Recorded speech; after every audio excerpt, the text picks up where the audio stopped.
Nor mai, haere mai, welcome to Strategy and Policy.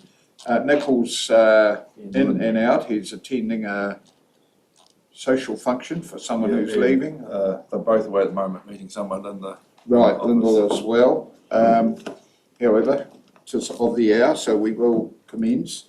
If there's anything of moment that we think they should be here, we'll pause and require them to re-attend. So, apologies. Have we heard from Bonnie? Is she still locked in? She's not online anywhere? She said she would try and get online if she could. Okay. So, in her absence, we note the apology of Bonnie. Anybody else? I think we're all here. For temporarily, Nicole and Lyndall. I'll move these. Yep. Thank you. Moved. Seconded. Thank you, David. Those in favour would say aye. Against, no. That's agreed. Declarations of interest. Are there any? Don't have any. Right, so move to 4. Public forum, petitions and deputations. I've been alerted to none. Has anyone got any? Right, let's keep going. The confirmation of minutes. I'll take a motion that they be accepted as true and accurate record. Thank you, David. Seconded, Robert. So the first thing I think Councillor McPhail has alerted me to the fact he was in attendance. He's not actually a formal member of the committee, so if we could just correct that, thank you. Was there any other errors or corrections? None, so we'll put the motion. Those in favour would say aye, against no, that's agreed. Right, notification of extraordinary or urgent business, supplementary reports, I don't have any. Questions, been alerted to none. Reports, the chairman doesn't have one, anybody else have one? I'm making very good progress, team. Could be a record. Right. Not entirely your record. Okay, let's move to item 9 and deal with the intensive winter grazing paper, which is on page 10. Lucy, you're going to talk to us.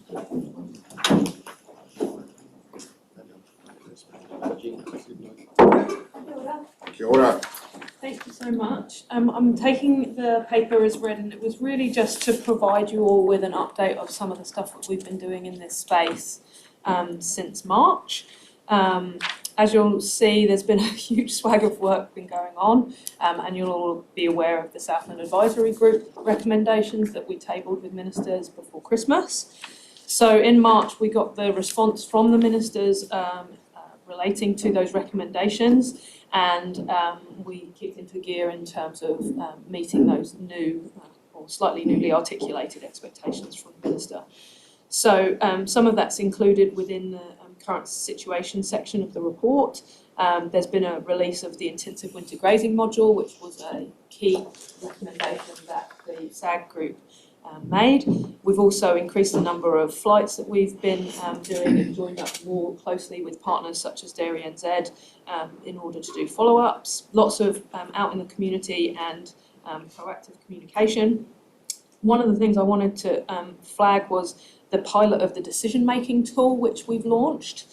So that's to assist farmers making good decisions moving forwards into next season, and that's being done. It was the thing that was talked about as an app when the SAG meeting was making its recommendations, but it's kind of morphed into this new tool which is desktop based as opposed to phone based, and is to assist farmers with picking out good spots to plant for and to have intensive winter grazing. So it's good that we're testing it now, but it's really going to come into its own when farmers start actually planting. The other thing I wanted to raise that we didn't put in the paper because we were still working on was one of the items of the NES that's still live that we still need to be adhering to is the measure of extent of intensive winter grazing. So one of the new regulations is that there should be no increase of extent of intensive winter grazing within a farm on properties. And so one of the struggles that we've had is how we actually monitor that. It's not something we've been doing previously in terms of monitoring the total hectares. So we went back to a study that was done in 2017 where we did a satellite piece of work to measure the extent of intensive winter grazing, and we're repeating that study in order to see how far we've gotten, if there's a significant change in extent. So we'll be able to talk to you more about that if you're interested. Also worth noting, even though this is my paper and I've brought it to this committee, Fiona is the lead for intensive winter grazing work at the moment. I'm still involved, but really just playing that liaison role to the regional sector, which is still live from the SAG group work I was doing. So happy to take any questions, acknowledging the fact that I'm not an intensive winter grazing expert. More at the table than. Yeah, exactly. I just wanted to quiz you on that extent issue and regarding the different crops and obviously and the yields associated with the different crops. So 1 hectare of fodder beet at 25 tonnes, 1 hectare of turnips at 6 tonne. Both 1 hectare of crop, but from an extent perspective, they're not going to feed the same number of animals. And if we're just thinking of a hectare and a hectare, then it's going to those who might want to be less intensive and say, I want to grow turnips or Swedes again rather than growing fodder beet, but I can't because I'm going to have to grow maybe a third more area, and it puts me outside of maybe that permitted activity or existing use rights. So how do we get past that? The requirement is to monitor the total hectares in intensive winter grazing. So it's about the area which the animals are on. It's not about the area of land required for growing the feed for intensive winter grazing. One of the things that we've been doing the last few weeks is around repeating that satellite survey and undertaking some ground truthing to figure out what's the level of accuracy from that to see if it is going to serve our purpose moving forward. So it's one way that we can measure extent. We're working with the regional sector more widely to talk about how other people might be tackling this, but we're one of the only ones who are doing it the way that we're trying to do it. So it's still kind of trying to figure it out because it's it was new in the NES, and B, it was new in terms of the articulation of the thing we had to keep doing through the minister's letter. So we need to report back on how we're tackling it. I mean, there's less, well, I don't think there's any more cows in Southland, probably not any more sheep in Southland, so we're largely trying to feed the same number of animals. How are we doing it? We probably are growing less crops because there's more cows, more stock going on grass.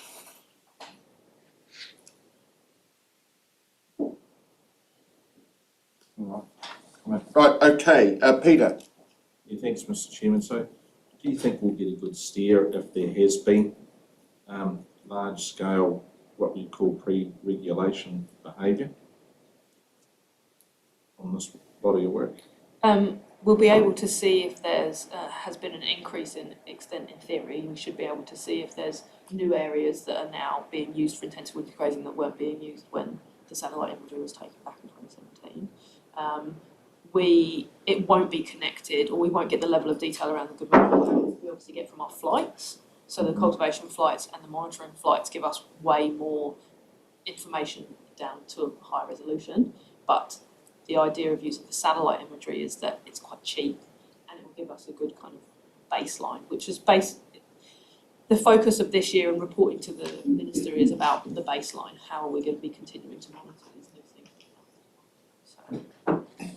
Yeah, there may just have to be some sensitivity around how we apply this at the moment. The motion attached with the significant natural areas in rural communities, so we just have to be mindful. And through you, Chair, one of the things I would say is that we wouldn't be proposing to make use of the satellite imagery for the same things that we use the cultivation flight data for. So those cultivation flights and monitoring flights we undertake enable us to be able to provide support to the community. We follow up and we go and we say, oh, we've noticed such and such and X, Y, and Z about good management practice, etc. But that isn't what we would use the satellite imagery for. Okay, Nicole? Yes, thank you, Mr. Chairman. I guess at this stage, because of existing use rights, you would expect that it could be up to 15%, which would be quite legal this year, but from next year it'll drop to 10% without consent. That would be correct, but that actually is one of the things I think the Minister we have to report on. So that satellite thing will give us some guidance, I guess, of where we are as a province and where, and it's probably the cheapest way of doing it, because to actually go out and look at every farm would be prohibitive. Good to hear that we're talking about on the Intensive Winter Grazing Committee. I'm still calling it an app, but I'm glad to be corrected. But quite a bit of interest there, and other regional councils, and we'll be making it available. And I guess we've just passed a budget which includes IT upgrades. Well, this is something that is going to be a very valuable tool for the farming community. So it's great to see that actually up and running. Through just to add that I think what's been really interesting from my perspective through the SAG process and beyond has been how much interaction we've had with the other councils across the sector. So there's a lot of talk about how we can join up on those kinds of technical solutions like the decision-making tool or the app, but equally with the satellites and how we do flights. We're really trying to kind of do economies of scale and figure out ways that we can all generate the information that we're now required to generate in a way that's a bit more economical than doing it all individually. Okay, Lloyd, this one? Thank you, Mr. Chairman. Two or three things. I think there's a disconnect, if I'm really honest, between the farming community and the rules. It doesn't matter who hears them. I don't think they are fully connected, and we have a view and farmers have a view, and satellite and rotations just don't line up that well, because what you see as a change could actually be moved around different land sources. So there's going to have to be a lot of connecting there that is not there at the moment. I think the one of the things we should be trying to push is ease of consenting, ease of people to not only get what they need to do, but actually fill in the forms and then actually carry out what they said they were going to do as far as on-farm management. So I just put that for your information, really. But my real question, Mr. Chairman, is I understand walking in here this morning that social media is alive with a whole lot of photos and a lot of discussion going on around wintering. Now, we knew that was going to come, but we need to be careful with our response to that, and we need to understand just it's very easy to light the fire, but it's very hard to put it out sometimes. So my big concern is that regardless of all the rules, regardless of what we're doing, the social media is going to have its own life on this, and it's only going to get worse. And we're going to see some unprecedented behaviours. We saw some last year. We're going to see more of it this year as people get sick of it and they take the law into their own hands. And we can't have that. So both parties need to actually be responsible. We want the best outcome for everybody here, and this is something that's just triggered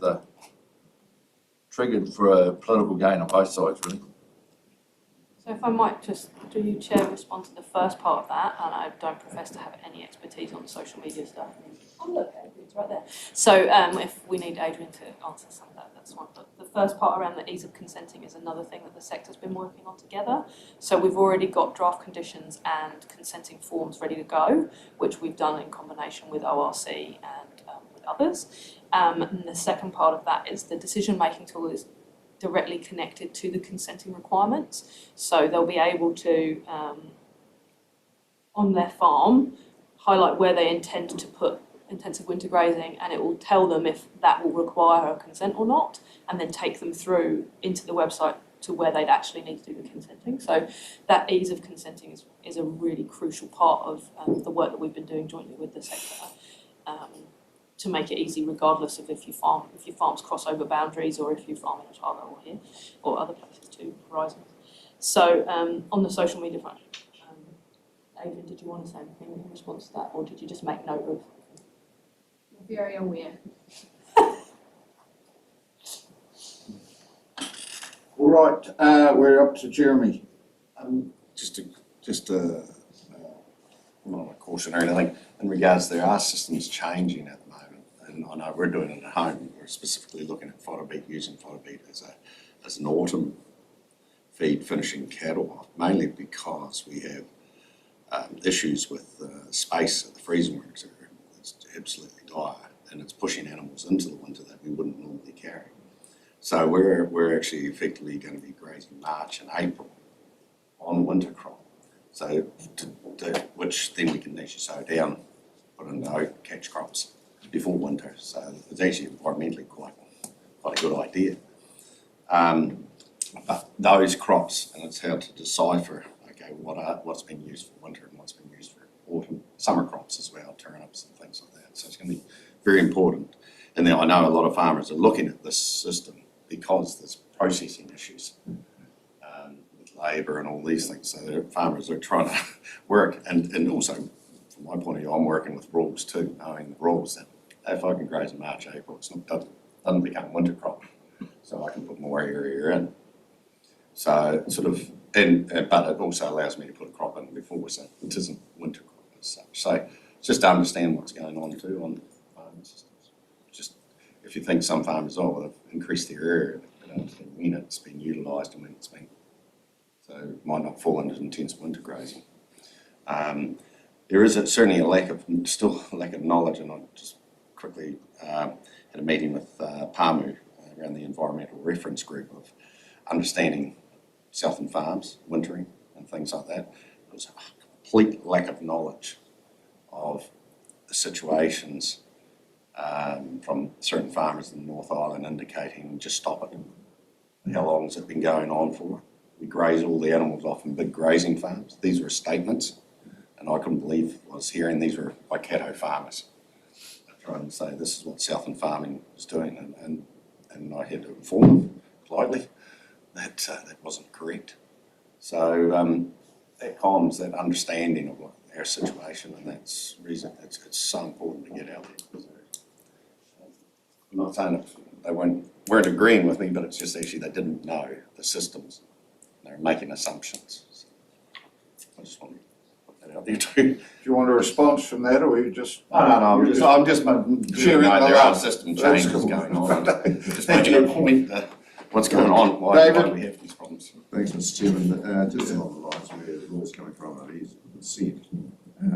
And also looking at areas, the north and southern area, probably your tonnages of winter crop is a lot lighter than what you'd have in further south here.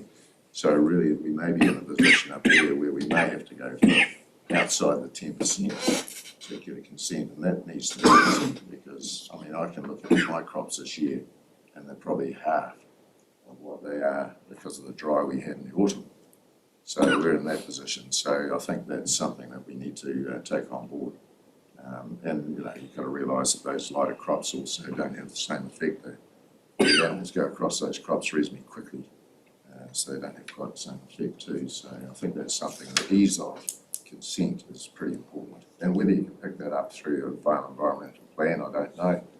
We don't know that yet, but that's probably something that hopefully a decent, robust farm environmental plan will actually cover that. Cool. Alan? Yeah, thanks, Mr. Chair. So just a couple of questions. Following up from what Jeremy said, when you talked about satellite photos, when is your date? Because that date, is it trying to pick out when the paddocks have worked? So we've got a cultivation look in the spring period, which may or may not really reflect what's going to be a winter crop in the winter period, particularly if there's summer turnips being grown, which is only really a 2 to 3 month window. A lot of factors that will cause an inaccuracy really of what actually goes into winter crop in that following period. The other question really is on flights, and we talked about more flights, and are these flights booked ahead of time? Because I understand there was going to be flights at the end of this month, which is largely around, I don't know whether we did fly one at the end of this month or not, but I mean, if the weather is like it is at this period, do we still fly? I'm not sure whether you can even comment on who makes that decision as to whether, no, we're not going to do this, or we are going to do this because we booked it for the 29th of June. But if, you know, is there, and I think there was discussion at one stage that we would have some understanding of what is happening in the province and whether it's fair and reasonable to look a day after we've had 40 mils of rain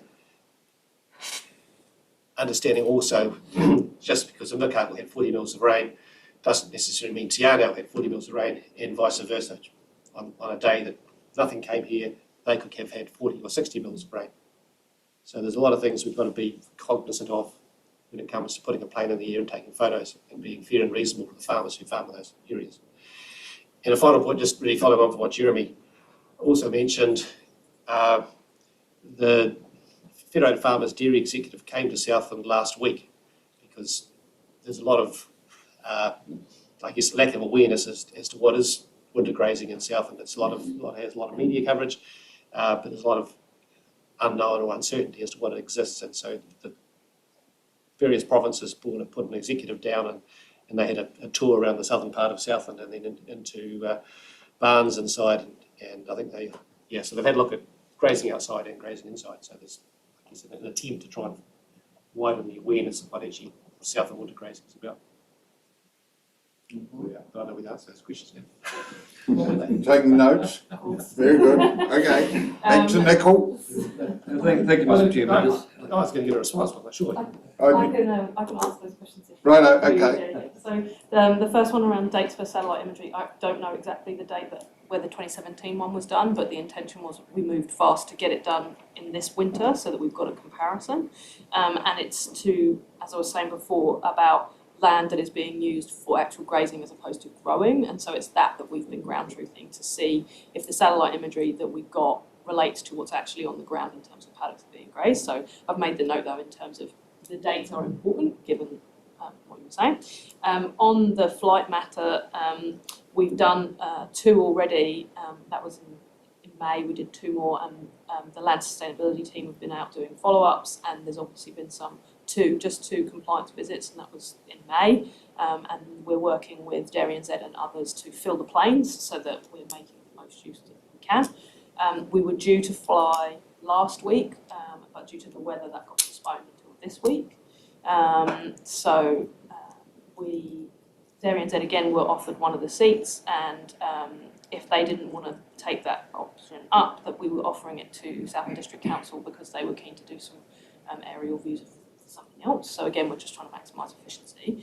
We're flying similar routes each time and accounting for that spatial difference in terms of the weather. So the flights are always followed up with on the ground action if they see something that needs to be followed up, but mostly it's an advisory type role. So there's cultivation flights that happen in April and then ongoing monitoring flights which will happen through.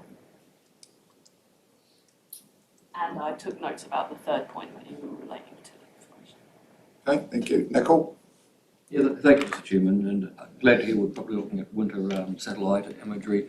The thing there that could be a wee bit confusing is the number of people that are actually grazing and bailing on grass, because they will look like winter crops, which at the moment are exempt, and that you mentioned to the Minister that it could have unintended consequences. At the end of the day, it's all about keeping nutrients and sediment on the farm. Some of the photos that have been put out there at the moment, most of the ones I've seen so far are actually quite good practice. And I think some of them are getting quite focused on, you've always got to come downhill. There's a difference between sheep and beef and dairying, but the important thing is, are the buffers there? And most ones I've seen actually, they have got the buffers. And in this weather, if that's as bad as we get, it'll be fantastic. I'm sure they'll find one or two, but actually most of those photos were good practice, and I was quite encouraged by that. I know Canterbury, with the change, they do surveillance flights. They wait for, if there was rain, they'll wait for 48 hours before flying, and that's probably sensible. Okay. Lloyd? Nicole? Mr. Chairman, Carol? I think I'll jump it up a level. I think one of the things that we're trying to do is make it easier for farmers to do an activity through the winter period. But also we need to give satisfaction to the government that what they intend to happen is actually happening on the ground. And part of what we're trying to do is give them confidence that rules are being followed and there's a standardification of the plans that are being exercised on the ground. We want to find the exceptions to that. and not everybody is actually doing a good job. Some are doing, are improved, we know that, and some are changing crops. But the plan was always set up that we had a sort of permitted numbers in there, and then once you jumped out of that for any number of reasons, then you had a process, basically your consent or your farm plan. You actually mentioned the things that were that you considered in doing the things that you did on your farm. So we need to link that bit. I don't think that linkage is as strong as it should be. But my main point is that we're working with another party that's not in the room, and we need to make sure that they are happy with the activity of the province. And if we need to make a fundamental change, then we need to give that direction and time a lot earlier, because we're effectively either inside doing a routine or outside doing a routine, or some have a combination of some in, some out because of their setup. But there are problems in every wintering system. And I can show you some horror stories. I'll tell you about some horror stories of cattle. And you say, and the farmers often say, I want them outside because I don't want to see cows jammed up in mechanical events or activities inside the shed. So, we've got to balance all this up and actually find a way forward. Peter? Mr. Chairman, I'll just play a bit of devil's advocate here, and I'll just pick up on Jeremy's comments, and I hear them quite a lot, right through the community. And look, I'll just put this in context too. I've been doing this practice for 35 years plus at home. I've done it all, made all the mistakes, done everything that we've talked about, and I'm going to be probably the most affected by the rules coming in. This is the first time in 35 years I haven't grown a crop of Swedes. But when I hear it quite often that people don't understand us in Southland. They don't get. We need to educate people more. Sometimes it gets to a point that you do stop and think, and is it us or is it everyone else? So I'm just putting that out there, because that's what I hear all the time from Southlanders. All right, thank you. Lyndall, Thank you, Mr. Chairman. do you want to, Anyone want to comment on that? Yes, you can. well, let's just deal with that point, and I'll make the first point. I've been farming a little bit longer than you, Councillor McDonald, and I've kept a good record of what happens. And with the exception of 1972, we have 10 days like we had on Monday in a Southland winter. 10 days when the best practice still ends up with things that aren't pretty.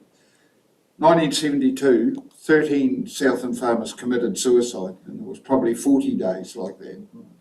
And I think your point is we have a plethora of people that are happy to go out and get on social media when we have a Monday event.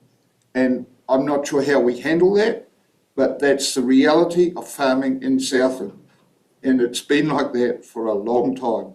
And we somehow need to say that best practice, we do have more opportunities with some of the weather apps we've got, and we can make sure that cattle aren't adjacent to an area where there's a critical flow of water or next to stream or anything. But apart from that, good practice, those days will happen. So that's a really interesting question. I totally agree. And that's a problem why this issue seems to go round and round and just doesn't seem to resolve itself, because we're not in a situation where we can be 100% compliant. Well, it doesn't those days. Absolutely agree. Well, what is compliance? Is compliance actually doing the best possible practice in the most adverse conditions, or is it having cows sinking in more than 5 centimetres? That's a good question. Yeah. Jeremy, you had a comment. Just to clarify the meeting, that this is, I won't say her name, that I wasn't disagreeing, it was actually just the questions of the lack of knowledge. And, the one first, how long has this been going on for? The Southland winter grazing. And I said to her, do you feed your animals in winter? She goes, yes, we do too. And that was my answer. But I said, I've got ridges in the shed that are over 100 years old. That's right for a start. So she realised, oh, this isn't something new. And then it was, but you winter all off on big grazing farms. You don't winter at home. And I said, no, sorry, the majority of people will look after their own stock in the winter. There's two things. And then she said, just stop it. You know, and I'm sitting going, well, we're working through it. But then that's when I indicated, oh, that might have been the winter. Do you feed your stock in the winter? You know, that was it was quite challenging. But I said, you're coming down here, and it was the environmental reference group for Pamu. So they're telling Pamu, their Te Anau farms how they should farm, and there was just complete lack of knowledge of the system. And that's what I wasn't disagreeing, and I just said, we need to get them information. It was good they were down here, actually, having them engage in that meeting. So, and there were other issues there. There was certain vet there and things that I could have. There was certainly a lot of comments, and there was a lot of finger pointing at Southland too. And so, anyway, sorry. Is that in relation to this point? Yes. Supplementary, Robert? Thank you, Mr. Chairman. Yeah, as a non-farmer, and listening to what Peter says, there is, from a non-farmer's point of view, this is the issue I see with the council granting consent to do things, and we don't say, here are the parameters of your consent. We know you're going to break it a few times, but we're just not going to worry about it. We don't do that. But this is what the general farming system is asking people to say, well, you know, we're going to do everything to make sure nothing gets into the environment that's harmful. But you know, it does rain in Southland, so for 10 days, it's a very difficult situation. I don't think we're ever going to get around that, and this is a huge change of land use in Southland. But it's hard to justify it from a non-farmer's point of view. When I hear you talking, I think, well, hang on, you found a loophole and you're saying, oh, we can't do anything about it. It's from a non-farmer's point of view, it's unpalatable. And I think that's why we're getting this stuff on social media, because people can't come to terms with that. The city is not compliant on a rainy day too, when it comes to its Yeah, you can't. Is yours a supplementary, David, or a new topic? No, it's the same old thing. I'll move, Mr. Chairman. I'll move the report for noting. I think the conversation go on for. Yeah, well, okay. Lyndall hasn't contributed, and so she's And I was indicated. going to before we got kind of waylaid. Just very quickly, I am reliably informed by my educated fellows around the table that there is a lot of really good practice happening. And so I'm just wondering, apart from making the decision-making tool making things easier for people to do the right thing, how else are we able to recognise those ones who have made a shift? You know, if I was a teacher, which I am, and I was in my classroom, I would be rewarding students for making an effort. What was it, Dylan? Yes, I said stickers. If need be, I don't know, what did farmers need? Yeah. I would be. Okay.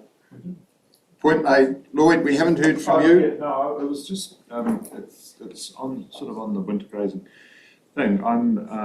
I need a bit of clarification about what animals are eating. Like, I would assume that the area where you're growing the winter crop is the area that you're grazing winter crop, unless we're talking about hay or silage or something like that.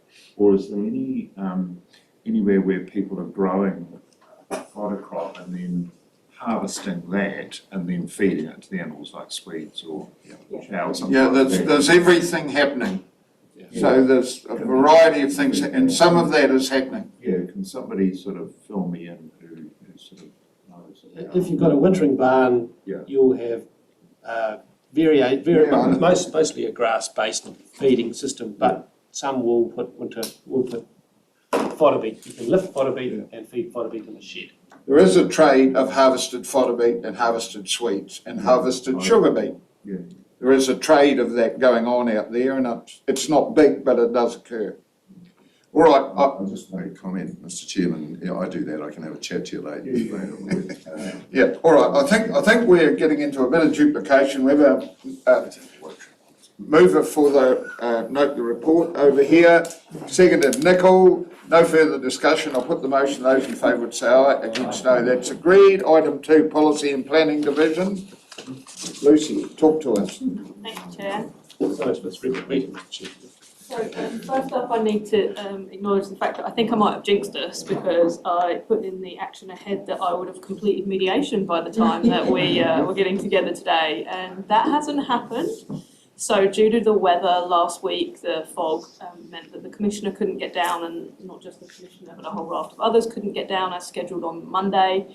And then not only could she not get down on the Monday, she wasn't going to be able to get down until late on Tuesday, so we would have lost 2 full days. So the Commissioner made the decision that she would cancel the entire week of mediation last week. So there was no mediation last week, which was supposed to be the final week of mediation. So we are currently awaiting that mediation to be rescheduled. That's all I'm going to say about that. But I'm happy to answer any questions about it. Any questions we have on the work programme? If not, would someone like to move the report? Thank you, David. Seconded, Alan.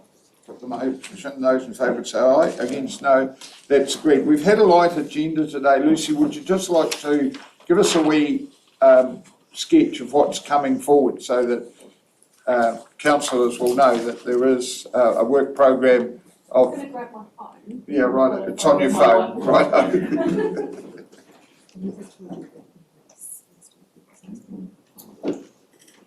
Thank you, and yes, one of the things that we are currently working on is our work plan for the whole year. So we've got a couple of